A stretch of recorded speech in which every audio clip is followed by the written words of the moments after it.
Hello and welcome back to Suspended Fanimation. I'm your host, Dennis Patholkas, and this is Legion, Season 3, Episode 5, Chapter 24. I know I said Chapter 24 last week. I was mistaken. It was Chapter 23 last week. It's Chapter 24 this week. So, yeah, sometimes it happens. I make mistakes because, I'm not mainframe or anything like that. But holy fuck buckets, that's all I'm gonna say. Wow. Yeah, they were not, pulling any punches on this one. I mean, we have 8 episodes this season, just 8 episodes. And yeah, we're on episode 5. We have 3 episodes left.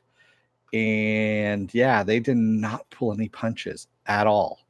They really did not. No, I did not say mainframe. I said mainframe, kind of like main line, main pipe. Ask your mom; she'll know what she means. Yeah, different character altogether. So before I even get started here, spoiler alert: I am going to spoil the shit out of this episode. If you haven't seen it, go and watch it. Come on back. This will be a video you can comment down below in the comment section. Thank you again, Viking Bitch, for the paddle. And if you're still, coming in later or something like that, the spoiler alert is right above my shoulder as well. So, so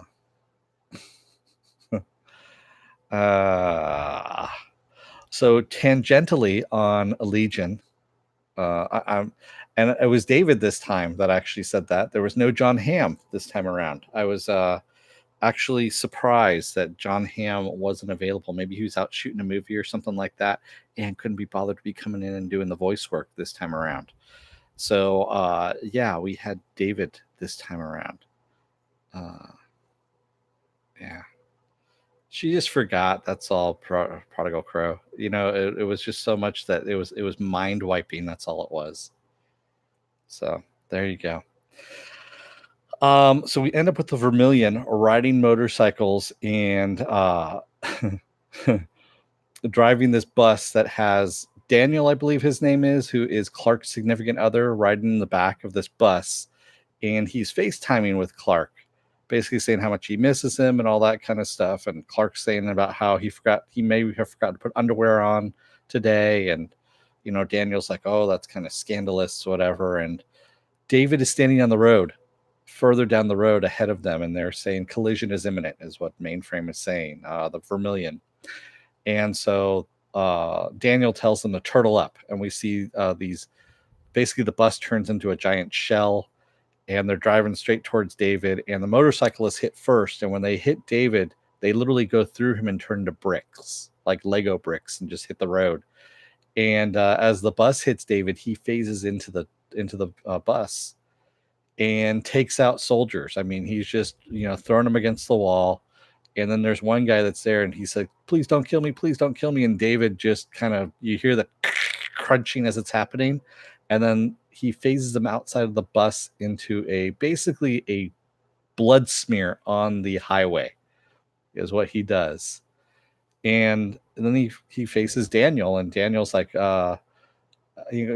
David's looking for Switch. He wants to know where Switch is at. And Daniel's like, "You know what? I've been trained so that no one can actually get into my head. You're not going to be able to do it." And he goes, "Well, let's just go and back and undo all that training."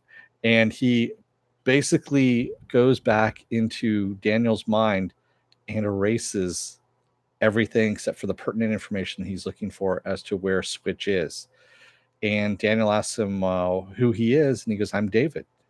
We met back in college." He goes, "I'm looking for Switch." And he goes, "Oh, Switch, she's on the airship." And he says, "What airship?"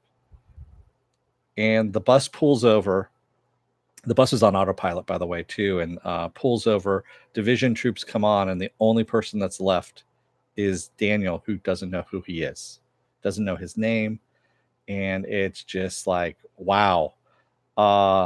Yeah, he was not playing ball at this point in time. He didn't give a fuck at this point and is just doing what he wants to do right now. And oh boy. So David comes back, or we should say we see David's home there, and all the disciples are playing. They're having a fun. They're partying, all that stuff. They're dressing up like hippies and painting themselves as some 80s music is playing. And I mean, there's lots of them now, lots and lots of them. And a bus pulls up with more disciples. And as it pulls away, we see David, and all the disciples are like, Daddy, Daddy's home. And he's like, what the hell is this? And one of the girls is telling him, one of Lenny's girls is telling him that this is, we have more disciples coming in and for you. And they start surrounding him, and they're like, Daddy's home, Daddy's home. And we see him sinking into the crowd, and he disappears. And basically, he wants to know where Lenny is. Lenny is, as one of the girls says, that she's grieving in her own way. She needs some space. And he's like, Lenny, he's calling out Lenny, it's time to go to war. And he's inside the crowd, inside the house. He's pissed off, and he's like, screw this. And he makes everyone disappear. And the girls come inside, and they're like, where'd everyone go? And did you kill them? And he's like, no, I didn't kill them. They're somewhere. They're somewhere else, is what he says. And Lenny comes out, and she really is not having any of this. She basically tells him, you're a narcissist. And she goes, I was a narcissist too, until I held my child. And he says, that wasn't real. She goes, yeah, it was. It was real. She goes, I held that child. And she goes, I didn't realize how much of a fucking narcissist I was. He goes, you're just high. She goes, no, I'm not high either at this point. And he's like, well, maybe, if I go back in time, find Switch, we go back in time, I fix things, you'll have that child again. And she calls him a liar.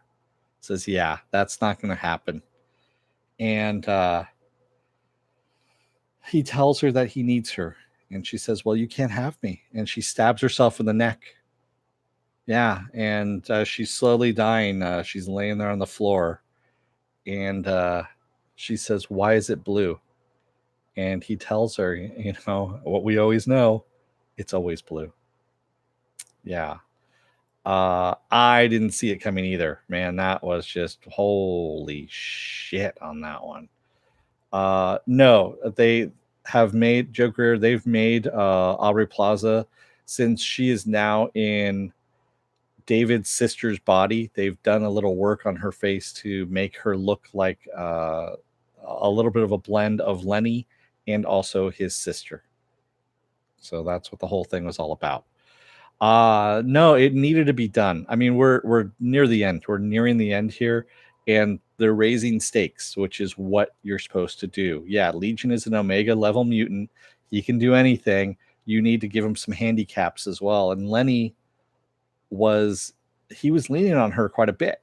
And now that she's gone, that's actually going to affect him greatly. He doesn't have any stopgaps, if you will. He doesn't have anything holding him back now, because Lenny was the one that kind of steered him in certain directions every now and then, and now there's nothing. So yeah, she's well, David's of the mindset right now that if he resets everything goes, it won't be this timeline that he's in. It won't exist anymore. So yeah. It's really, really kind of messed up. So we have, of course, Switch. We're going back to her sitting at the dinner table with her father, the TV, and pass the potatoes, and she's passing the potatoes to the TV.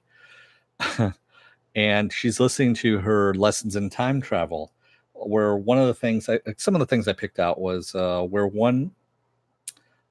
one exists in all time. When one exists in all times, one exists in no time. And then also, time travelers are the loneliest creatures. And which is actually true, because as the lessons state, that when you're going through time, how can you enjoy anything when you know that nothing will exist forever? And that's something you can actually view as a time traveler, is nothing lasting forever. And we see that she's laying in a tank that Carrie has built. And as he puts it, it's kind of a black hole to protect her from David spotting her. So, yeah, it's really messed up.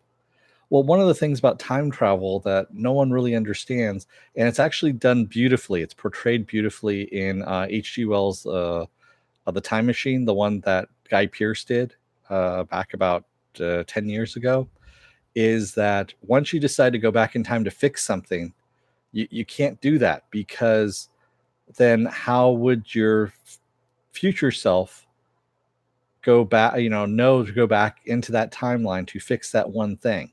You have to have, if you have a catalyst to drive you to make this time machine in order to go back to fix that one thing, that one event in time, you can't have one, and you can't have the chicken before the egg, as they say, or the egg before the chicken, however you want to do it.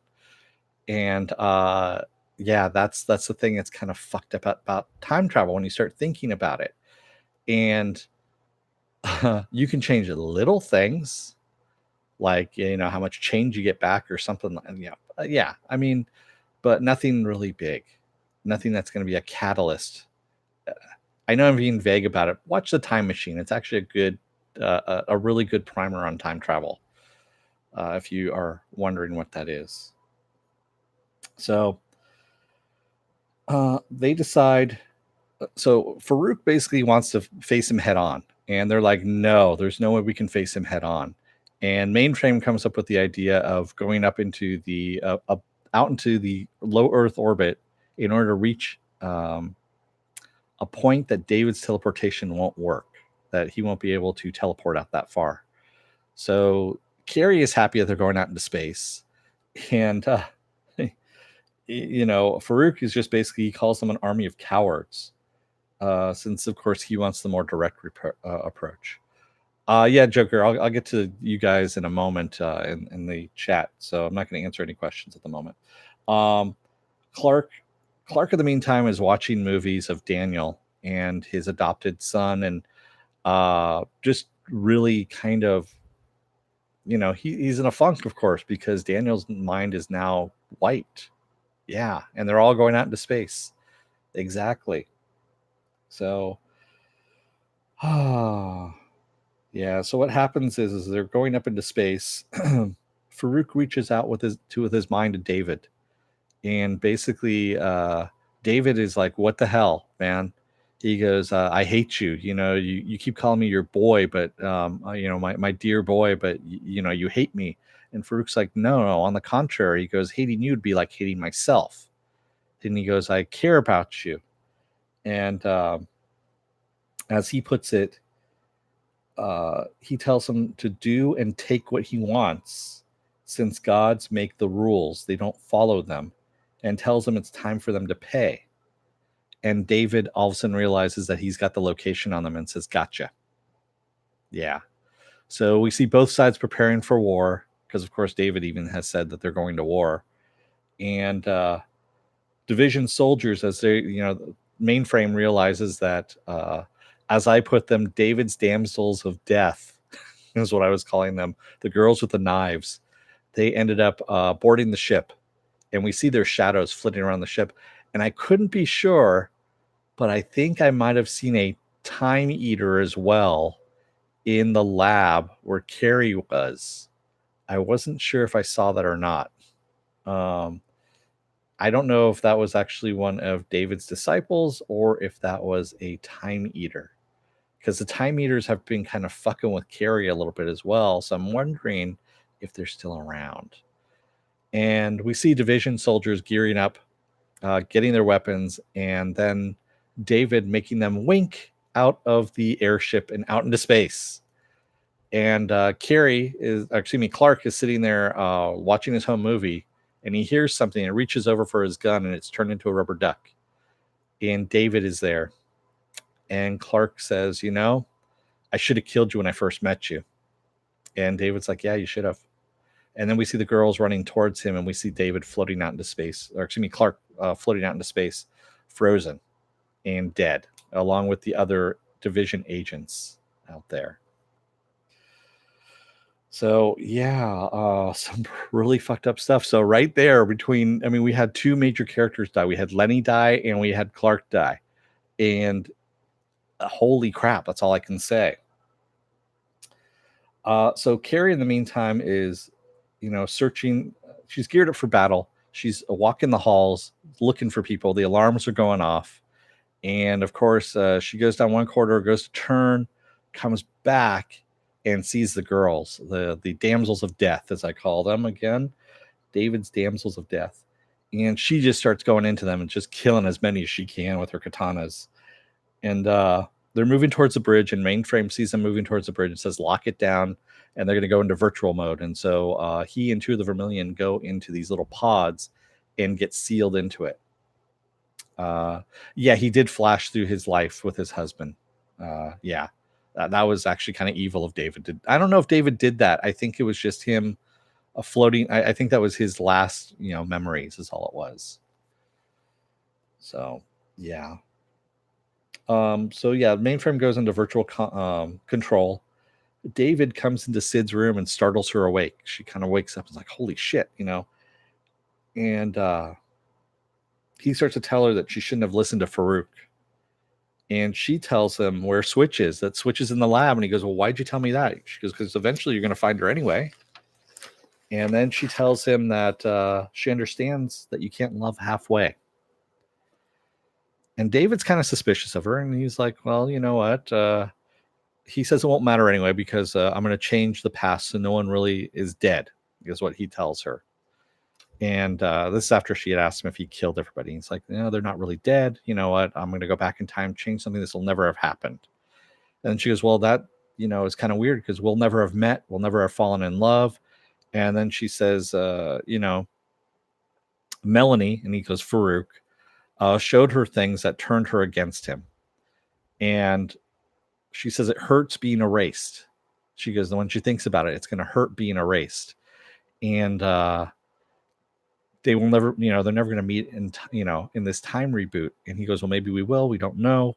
And she says she loves him. And he says he loves her. And then she reaches up and touches his face with her bare hand and switches bodies with him. We knew it. I saw this coming for a little bit. And I didn't know if David was going to see it, but yeah. Damn, it was just really, really nasty. Yeah, that was a very smart move on Sid's part, but she didn't realize what was going to happen to her. That's the whole thing. So we kind of pan over and we see Carrie has killed a lot of people, a lot of these girls with the knives. And we see Carrie laying on the floor, kind of beaten, and she kind of wakes up. And there's 3 more girls that are left, the 3 main girls who were with Lenny before. And she's crawling on the ground. They're kind of going after her. And Sid in David's body calls out for her. And the girls turn around and go, Daddy! And Carrie kills them, just basically slashes them open. And then David, i.e. Sid, says, it's me. It's Sid in David's body. And she goes, I don't know how much longer I can hold on to this. And we see inside her mind, inside David's mind, and we see more of David's personalities coming out and going, who are you? What are you doing here?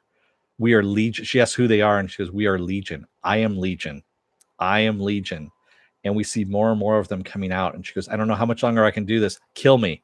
And Carrie's like, I don't know if I can't do that. What will happen to you? And she goes, I'll flash back into my own body. Kill me. And as Carrie hesitates and then finally brings out the katana, one of his personalities has taken over his body and holds the blade, breaks it, and throws her back against the wall. Yeah. In the meantime, all the personalities have grabbed Sid and brought her into some room. And they're also talking to David, who's in Sid's body, and tell him, use her powers. Touch your face, and you'll switch back again. And he does that, but it's too late for Sid. She's already been absorbed into the mind of Legion. And so her body switches back, but it's an empty shell. And he says, don't worry, I'll fix this. I've got a plan. I'm going to fix it. Yeah. Man, it's just really kind of messed up at this point. So David, he goes to the lab, he finds Switch, and just as he's walking over there, Farouk catches him and levitates him into the air. And David is, saying, I'm almost there. I've got this. And he goes, I've almost won. And he's talking about how much, he hates Farouk. Farouk is his cancer. And Farouk is telling him nothing, like, he goes, I love you. You're my boy, all this kind of stuff. And it's basically just enough time for him to get Switch out of her little coffin that she's in. And Switch slaps the time bracelet on Farouk, opens up a time door, shoves him through, and launches him over into the time between time and traps him there. He's trying to get out at first, but he doesn't have enough power in order to do it.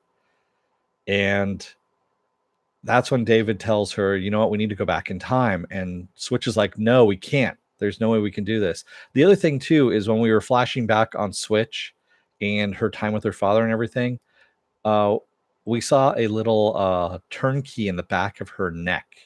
So, like one of the little robots, one of the little toy robots, which I don't know what to expect now with this show, if that's real or if it's not. And it was kind of bothering me. That was one of the things that bothered me. And so then everyone starts breaking out into song, both alive and dead. And they're singing What's So Funny About Peace, Love, and Understanding.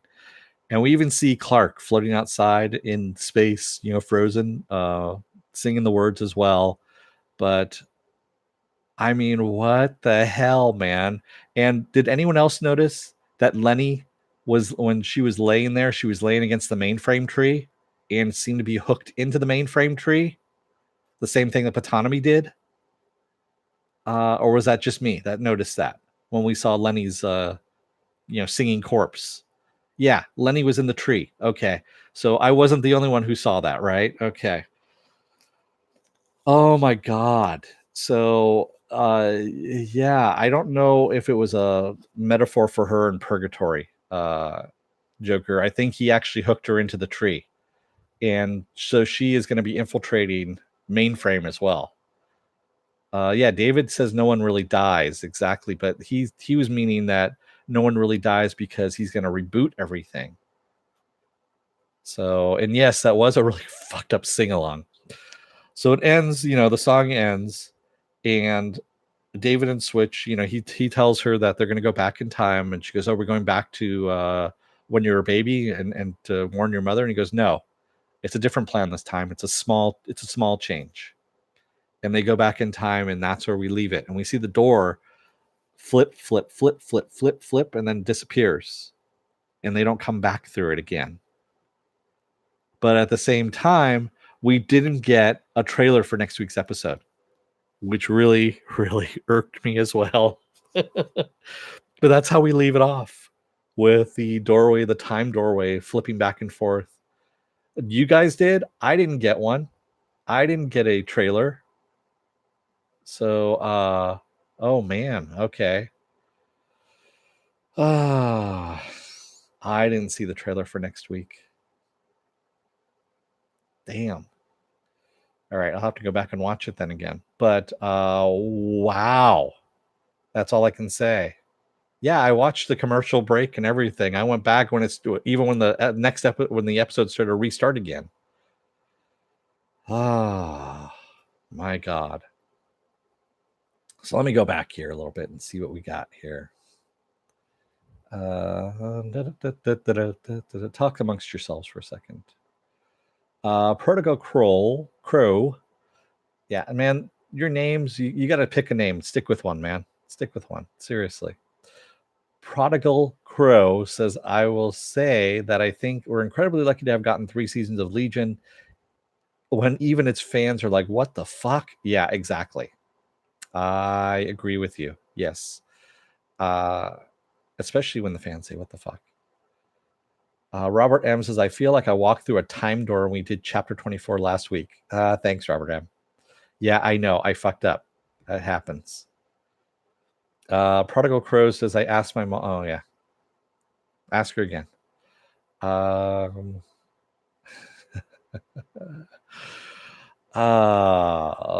Bitch says, that made me so sad. David was such a bastard. Just took his mind. Yeah. Yeah. The way he just kind of fucked over Daniel, like it was nothing, too. It was kind of like he was just... So Laserdisc used to have what was called a jog shuttle back in the day. So your remote had this gigantic knob on it that you would turn and you could fast forward and rewind. That's pretty much what he was doing. And you can also do video editing like that too. In the old analog, when you did video editing, the big days had these dials that you would turn that you can. They were called jog shuttles, so you could jog back and forth. And that's what he was doing. He was basically jogging back through his memories, erasing what he didn't want, and then flipping back up to the present. I knew exactly what he was doing. I'm like, that is fucking nasty. Viking Bitch says he is a narcissist. He has no empathy at all. All of his justifications don't mean shit. I know. He doesn't care. He really does only care about himself and getting rid of Farouk at this point. And I don't know. I don't know what the right thing is at this point to do, what they're going to do. I don't even know where they're going to go with this, quite honestly. That's how weird this show is, but it's great. Joker asked, did you watch Memento? Yes, I did. It's a different kind of thing, though. But look at the time. I mean, the time machine with Guy Pearce definitely gives you some more rules of time travel. We are going into space. Of course, we're going into space. Let's see what else we got here. And excuse me, I got a little bit of con crud going here. So I know I'm a little bit phlegmy at times. Let's see what else we got. Switch said that she used to pretend to be a robot. Yeah, I remember that. We got that on tangentially on Legion, and I think she really is a robot. Who knows? Are you saying David is a giant knob? Maybe.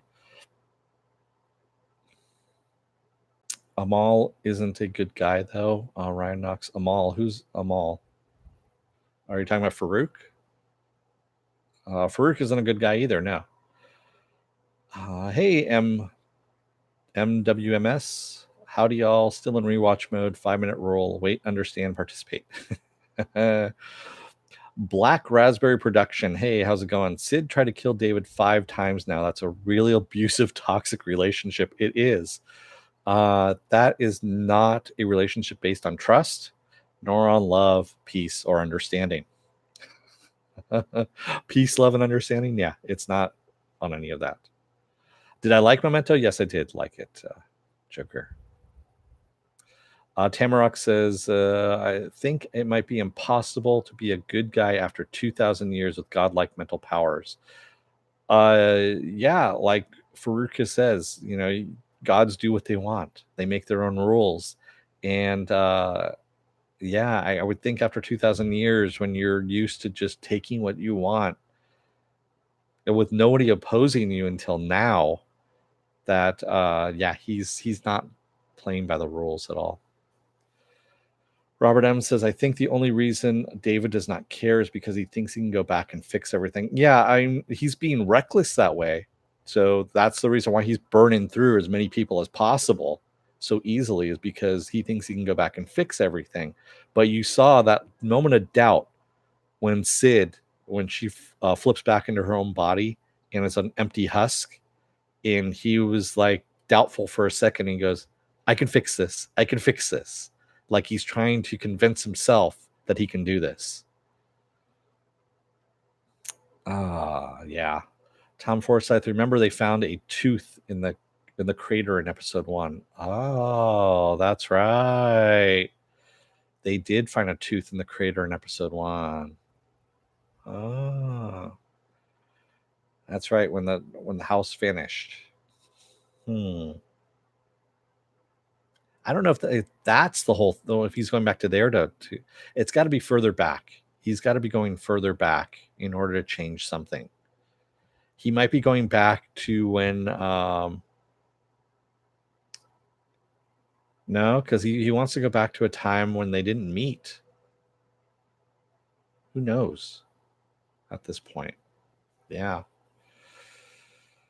His arrogance will be his downfall. Sorry about that. Ooh, my hand just kind of hit. David may survive, but he will be alone. Yeah. Yeah. Oh, Farouk's first name is Amal. Yeah, sorry, I call him by Farouk, man. That's what I was trying to figure out. 48 laws of people avoid the toxic and infectious. Yeah.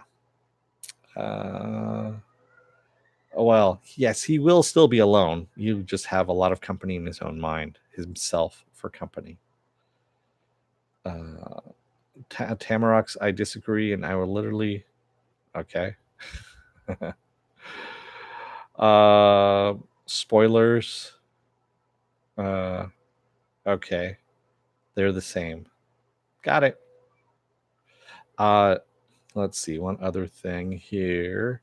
Tamarack says, I just now got the notification that you were live. YouTube is unreliable when it comes to notification. Yeah, that's why I tell people just to take a look at my schedule.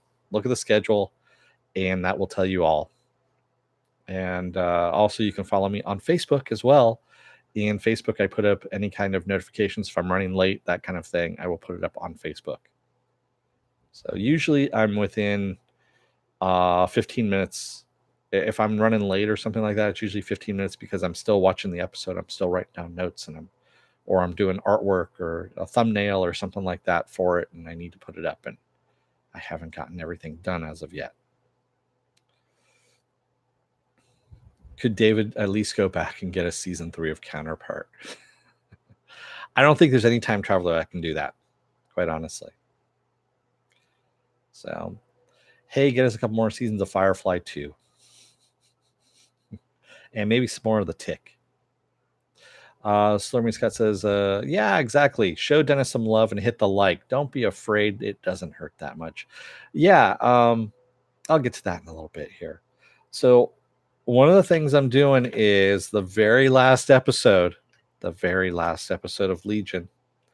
If you comment in the comment section, the first, I'm basically going to choose names. I'm going to give you a week to comment in the comment section. And then after a week, I'm going to choose names, put them all in a hat, pick. The first one I pick is going to get that little pin. That's from Comic-Con from last year. That is David from Legion. And that was actually on my badge at this Comic-Con. And that's going to be the first prize. Second prize is going to be the Sid button, which is a little bit bigger. But that is that. But that also means that you guys are going to have to give me your address so I can send this out to you as well. So if nobody gives me their address, then it goes to the next person, and so on and so forth. I'm going to pick 4 names, and that way I have some backups just in case.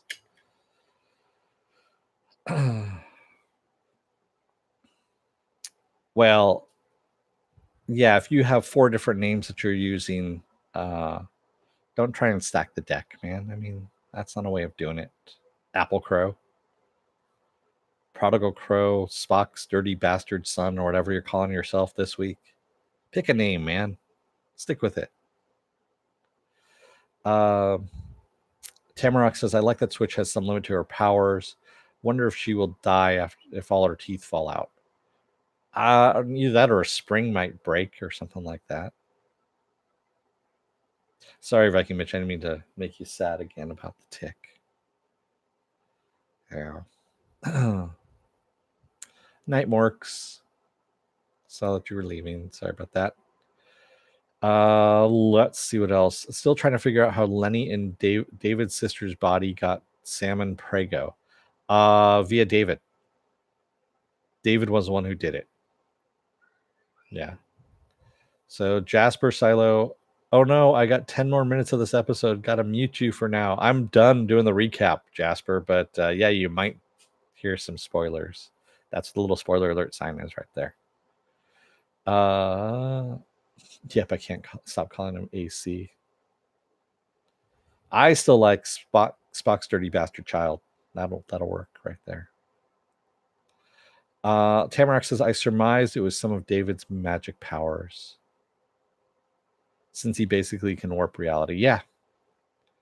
Is there anything left of David's sister? No, she's supposedly gone. That was all Farouk's doing. Farouk really, I mean, that was the ultimate rape, if you will. That is really what it was. He basically took her and he forced somebody else's soul inside of her and reconfigured her body.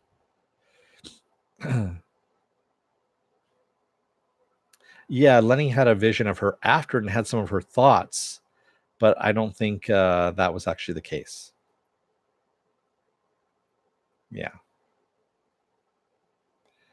I'm still saying Spock's illegitimate love child, bastard son, whatever.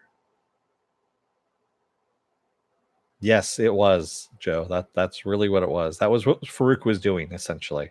He was sticking it. That just sounds wrong.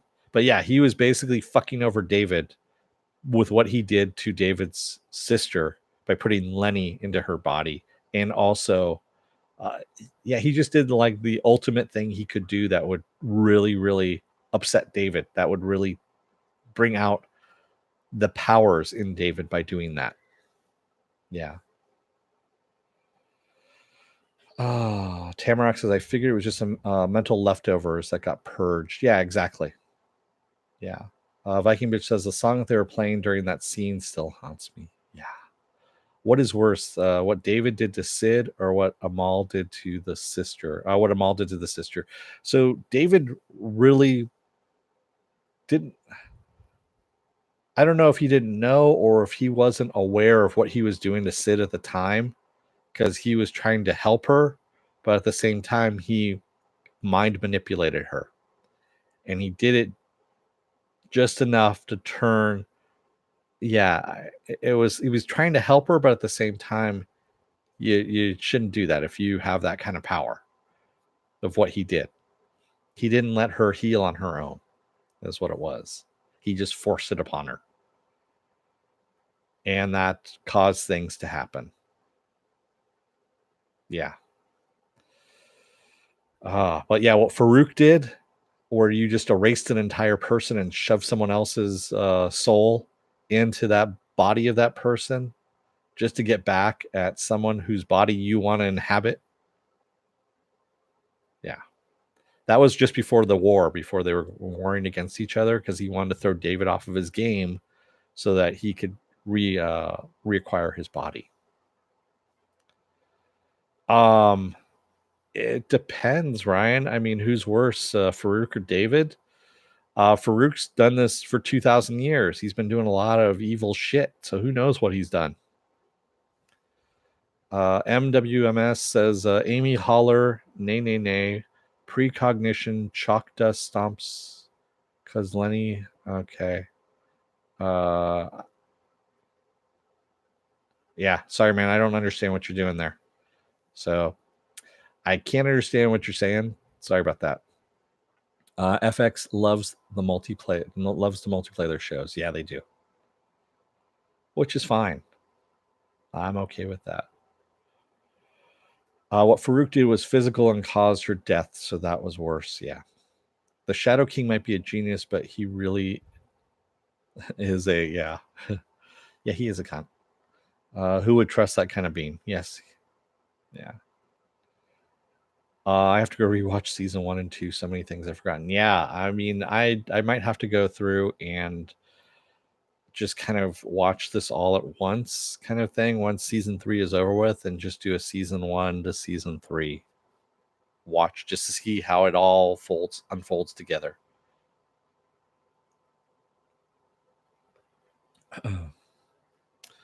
Remember, Sid killed Lenny in the first place. True. Maybe. We don't know for sure if that's actually the case or not, because there was some stuff that was going on that was a little bit of mind fuckery with Farouk. And I don't know if David might have killed Lenny by mistake. Remember when she was kind of halfway in the wall? Yeah, so I don't think that was Sid. I think that was David that did that. Because we still don't know. There was a lot of things that happened in the mental institution that was there that when David kind of exploded, that we don't know if are real or not because of what Farouk did. So that whole time is kind of hazy for us as the viewer. And I'm sure that David did a lot of crap that he didn't mean to while he was there. The stars say, "See you in a few light years." Tamarax says, "I say David Farouk has been around for 2,000 years and didn't try to wipe out the world or rewrite reality. I'm sure he has done horrible things, but not threatening the world like David." I just don't think he's thought about it, to tell you the truth, Tamarax. Farouk only cares about one person. That's Farouk. He doesn't care about anything else. Whereas David cares about other people, but at the same time also is a narcissist at the same. It's kind of a weird mix. He's got all these different personalities that are going on, all these fragments. And yes, he does care about other people, and that's why he's trying to rewrite everything and change that one thing that, back in time, which is something Farouk would never have done because Farouk doesn't care about anyone but himself. Prodigal Crow says, "I guess the Legion in his head kills the theory that all the characters are different aspects of his personality." They still could be all different aspects of his personality. They could all just be, the multiverse could reside within inside his head. It is Marvel Comics after all. So yeah, I'm thinking that's right. Slurmy Scott says, "Speaking of Spock, I'm watching The Outer Limits." He's guest starring. Nice. Ryan Knox says, I don't give a newbie a bazooka and act surprised when stuff gets blown up." Yeah. That's what you're supposed to give newbies, right? Those bazookas. Isn't that giving like a monkey a semi-automatic weapon and just poking them in the ass with a red hot poker and seeing what happens? No, you're not supposed to do that? Yeah. Legion is Pickle Rick? I don't think so.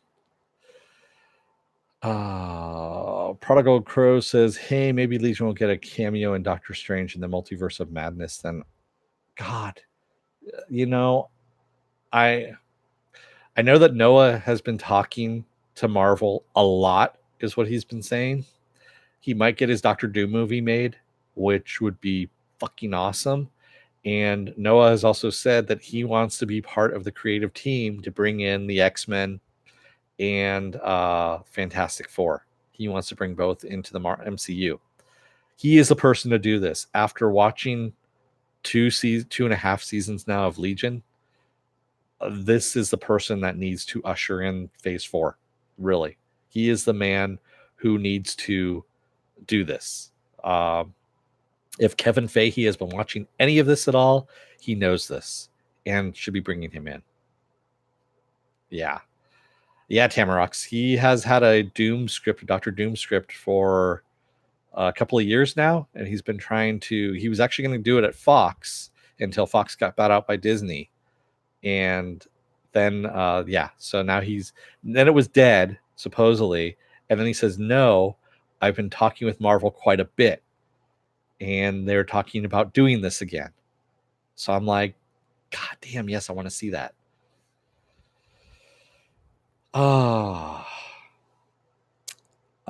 Amy Holler has precog. Lenny sees chalk dust. Hopscotch has crazy idea. Her family leaving. Red to Legion.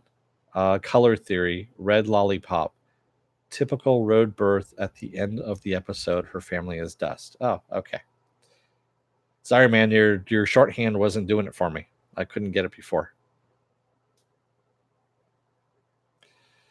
And Dan Stevens is phenomenal in this as well. Everyone, actually, all the cast, the entire cast in this show is awesome.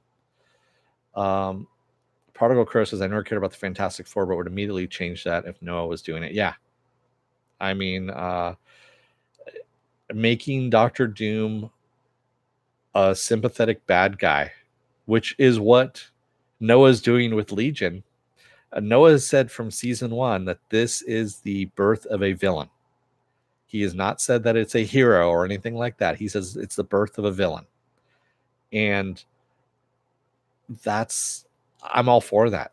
I really am. I mean, if you can do this and make us care about a villain in this way, the way he did, yeah, it's a super villain. He's a villain any way you look at it.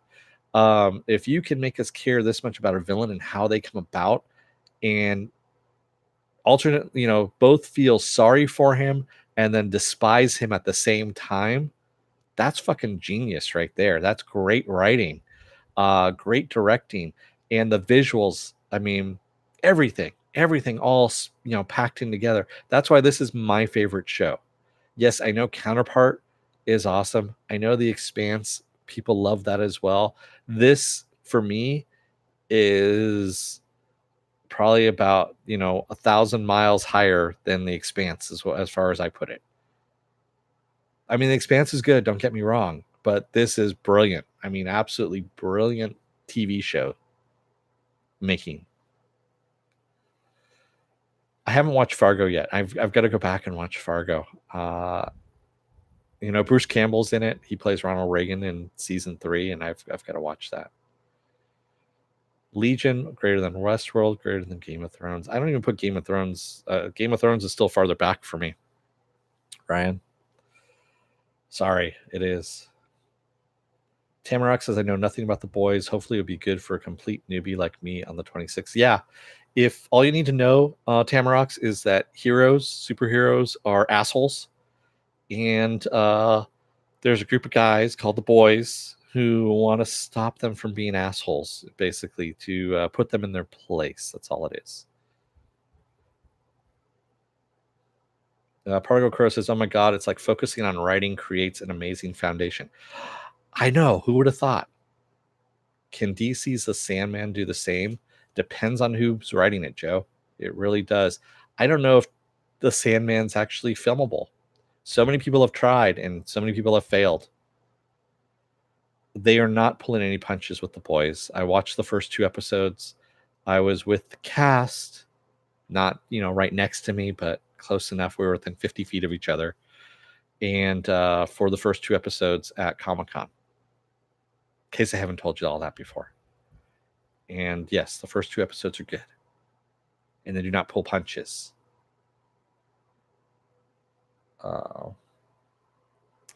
I'd say Noah could do Sandman, but rather have him do other things. Yeah, exactly. Rubbing elbows with the stars, no biggie. Almost quite literally with Jack Quaid, didn't even realize that he'd stand right next to me. Luck is not a superpower. It's not cinematic. Yeah. I know what you're getting at there, Joe. Deadpool 2. Yes. What? You were at Comic-Con? No way. So if you like what you see here, hit the subscribe button, hit the like button down below here too. You can hit the dislike button. I just ask that you go down below in the comment section. Tell me what it is you don't like. Give me some constructive criticism. Also, if you want to see when I'm going to be on live again next, you can hit that bell down below. Don't hit it again if you already hit it before. And you can go into the bell settings and get as many or as little notifications as you want. And as I was told just recently, you may not get that notification in time. So actually go over to my website, suspendedfanimation.com. Take a look at the schedule that's up there. You'll see the schedule is up. I'm usually within 15 minutes of that. I might be 15 minutes late, but I will tell you that I'm going to be 15 minutes late on my Facebook page. So go to the Facebook page, which actually mirrors that as well, and also gives you all kinds of little news tidbits throughout the week. I have an Instagram, I have a Twitter, and I also have a Patreon, but I don't have any tiers set up on the Patreon as of yet. So, there we go. And once again, yeah, so the very, very last episode, if you put in a comment, and it's only 1 comment per person. I mean, you can put in multiple comments, as many as you want. You're still going to only get 1 entry. I'm not putting it in for every single time you made a comment. So people like Movie Fanobi, are going to add a whole bunch of different comments and get like 15. No, you get 1 entry per name. Then I put it in a hat, pick it out, and then that's first prize, which is the David Legion pin from last year's Comic-Con. And second prize is the Sid button. There we go.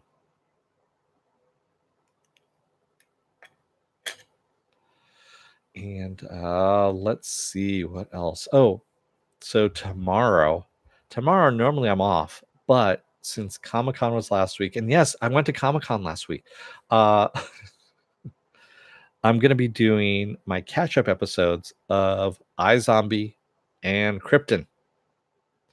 So yeah, iZombie and Krypton. So keep your eyes peeled for that.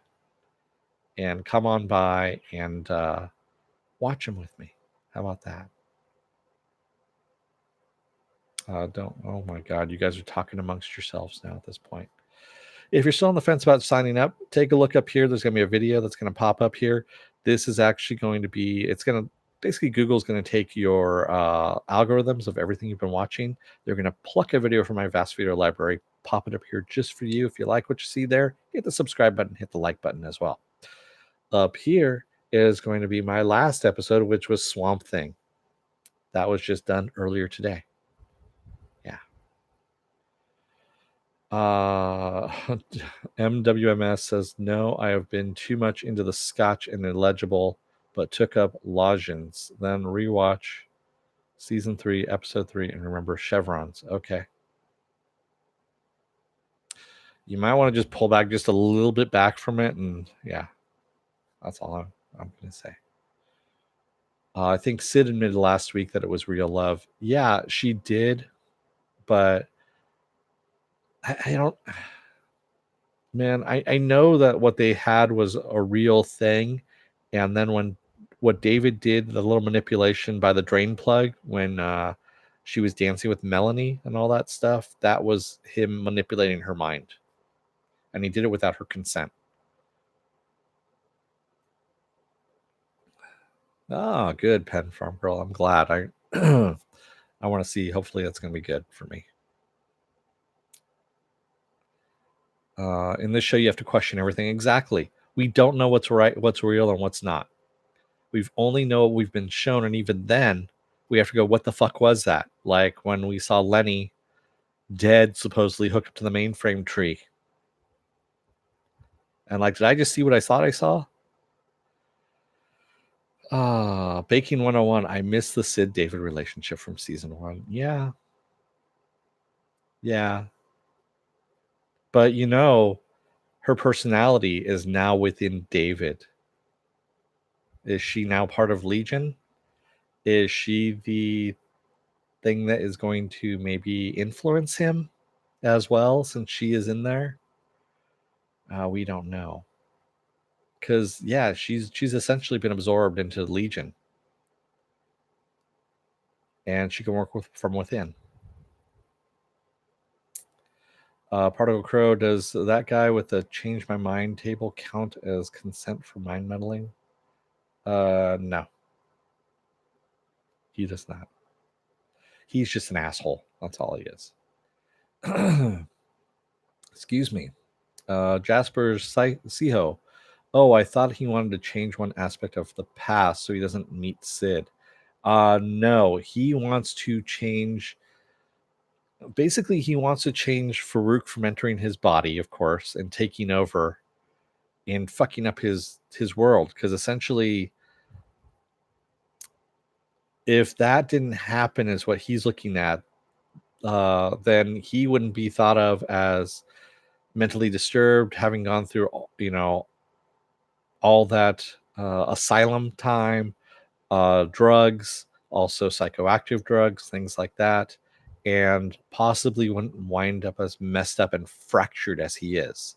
And also, he wouldn't meet Sid because he wouldn't be in the mental institution to meet her there either. Tamarox makes me wonder who is the bigger asshole, David or Kilgrave. Kilgrave really doesn't realize that what he's doing is wrong. He doesn't even think that it's wrong. He has no moral compass.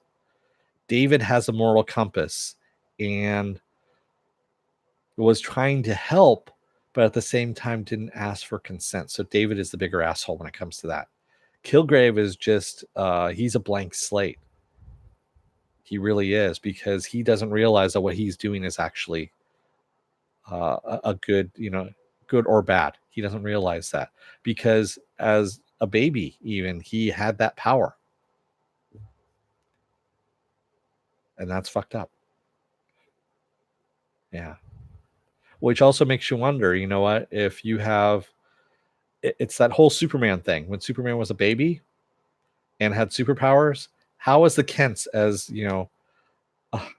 normal humans, how are you supposed to discipline a superpowered kid who's got, steel skin, uh, which would break your hand trying to spank them, all that kind of stuff? How are you supposed to discipline them? Yeah, I know. I've read Hyperion. I know all that too, but that does not work. I'm sorry. At some point in time, the kid's going to test limits, and that is going to, not work. I read that and I was like, yeah, bullshit. But I think Brightburn is actually closer. I mean, it's not done well, but I think it's closer to the truth on that one. So, and then of course they retroactively did this where they said, oh well, his cells are actually like little solar batteries, and so it takes years and years and years underneath the yellow sun for him to build up these powers. And it's like, well, how come other Kryptonians, when they come down and they're under the yellow sun, they get them like that? They get their powers almost right away. So yeah, I call it bullshit on that one too. So anyway, I digress, and I'm running over here at this point. Thank you, everybody who joined me in the chat today. This was great. This is always a good time. Legion is always fun to go through. And thank you if you made it through this far in the video, I mean, as well. So hopefully you signed up, subscribe, like, and the kid in Brightburn is Ultraman. You mean Ultra, Joe?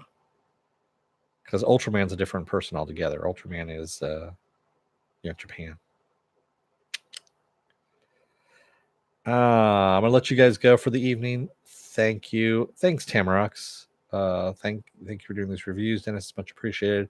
Thanks. No, I actually have a lot of fun doing these things.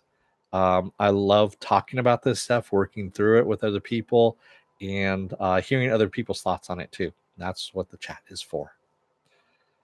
There really is no other show like Legion.